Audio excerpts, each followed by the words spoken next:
আসসালামু আলাইকুম। অন্যান্য ধর্মাবলম্বী যারা শুনছেন তাদের প্রতি আমার আন্তরিক কৃতজ্ঞতা ও ভালোবাসা রইল। আমি রাহাদুর রহমান রিকি, পড়াশোনা করছি গোপালগঞ্জ টেক্সটাইল ইঞ্জিনিয়ারিং কলেজ গোপালগঞ্জে।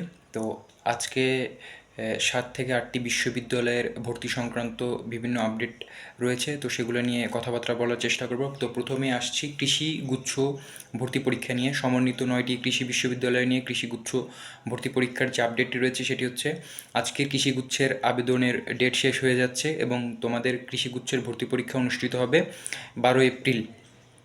তোমরা যারা এখনও আবেদন করনি দ্রুত আবেদন করে ফেলো। আজকে রাত 12টার আগ পর্যন্ত আবেদনের সময় রয়েছে, অর্থাৎ যদি তোমরা আবেদন করতে হয় রাত 12টার আগ পর্যন্ত আবেদন করতে হবে। এর পরবর্তীতে কুমিল্লা বিশ্ববিদ্যালয়ের একটা আপডেট রয়েছে, সেটি হচ্ছে কুমিল্লা বিশ্ববিদ্যালয়ে তোমরা যারা ভর্তি পরীক্ষা দিবে তোমাদের প্রবেশপত্র অলরেডি ডাউনলোড শুরু হয়ে গেছে। গতকাল থেকে প্রবেশপত্র ডাউনলোড শুরু হয়েছে এবং তোমরা আগামী মাসের 10 তারিখ অর্থাৎ এপ্রিলের 10 তারিখ পর্যন্ত তোমরা প্রবেশপত্র ডাউনলোড করতে পারবে। পরবর্তীতে নার্সিং ভর্তি পরীক্ষা নিয়ে একটা আপডেট রয়েছে, সেটি হচ্ছে নার্সিং ভর্তি পরীক্ষার আবেদনের কার্যক্রমটা বাড়ানো হয়েছে এবং সেটা 19 মার্চ পর্যন্ত তোমরা আবেদন করতে পারবে, অর্থাৎ আজকে সহ আরও টোটাল 4 দিন তোমাদের হাতে রয়েছে, তোমরা আবেদন করতে পারবে। অর্থাৎ তোমরা যারা এখনও নার্সিংয়ে আবেদন করোনি দ্রুত আবেদন করে ফেলো এবং এটাই একমাত্র ভর্তি পরীক্ষা যেখানে first timer, second timer, third timer অর্থাৎ 3টা ব্যাচ একসাথে পরীক্ষা দিতে পারে। পরবর্তীতে গুচ্ছ বিশ্ববিদ্যালয় সমন্বিত 19টি বিশ্ববিদ্যালয় মিলে যে ভর্তি পরীক্ষা হবে গুচ্ছ ভর্তি পরীক্ষা, সেটা সম্পর্কে একটা আপডেট রয়েছে। সেটা হচ্ছে তোমাদের গুচ্ছ ভর্তি পরীক্ষার আবেদন আরও 2 দিন পর্যন্ত বাড়ানো হয়েছে, অর্থাৎ আজকে এবং আগামীকাল 16 এবং 17 মার্চ তোমরা আবেদন করতে পারবে। অর্থাৎ এখনও যারা আবেদন করেনি দ্রুত আবেদন করে ফেলো।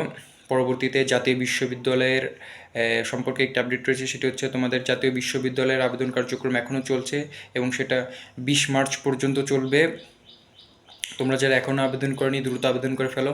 অনেকে হয়তো বা মানে জাতীয় বিশ্ববিদ্যালয়ে পড়বে না দেখে অনেকে আবেদন করতেছো না, এটা ঠিক আছে, কিন্তু তোমরা আবেদন করে রাখো, পরীক্ষা দাও, চান্স পাও, তারপরে ইনশাল্লাহ হয়তো বা কাজে লাগলেও লাগতে পারে। কিসের জন্য কাজে লাগবে এটা আগে পরীক্ষা দাও, পরবর্তীতে সবগুলো ভর্তি পরীক্ষা যখন শেষ হবে তখন হয়তো বুঝতে পারবা কিসের জন্য আমি আবেদন করে রাখতে বলতেছি এবং পরীক্ষা দিতে বলতেছি।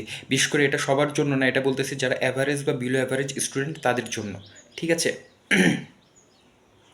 এর পরবর্তীতে বুটেক্স অধিভুক্ত টেক্সটাইল যে 10টি ইঞ্জিনিয়ারিং কলেজ রয়েছে সেটার আবেদন কার্যক্রম চলছে এবং সেটা তোমরা এই মাসের 31 তারিখ পর্যন্ত আবেদন করতে পারবে, 31শে মার্চ, এবং সেটার ভর্তি পরীক্ষা অনুষ্ঠিত হবে তোমরা 10ই মে।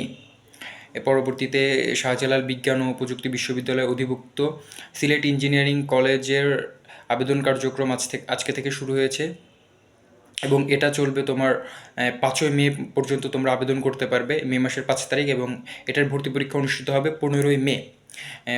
এরপর আরও একটি ঢাবি প্রযুক্তি ইউনিটের আন্ডারে যে 7টি ইঞ্জিনিয়ারিং কলেজ রয়েছে সেটার আবেদন কার্যক্রম চলছে এবং সেটা এপ্রিল মাসের 7 তারিখ পর্যন্ত তোমরা আবেদন করতে পারবে। এবং প্রযুক্তি ইউনিটের আন্ডারে যে 7টি ইঞ্জিনিয়ারিং কলেজ রয়েছে এর মধ্যে 3টা সরকারি ইঞ্জিনিয়ারিং কলেজ এবং 4টি বেসরকারি ইঞ্জিনিয়ারিং কলেজ।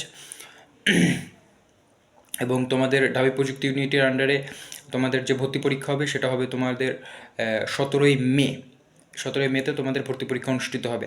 তো আপাতত এই অ্যাডমিশন সংক্রান্ত এটুকুই আপডেট ছিল। তো ধন্যবাদ সকলকে পাশে থাকার জন্য।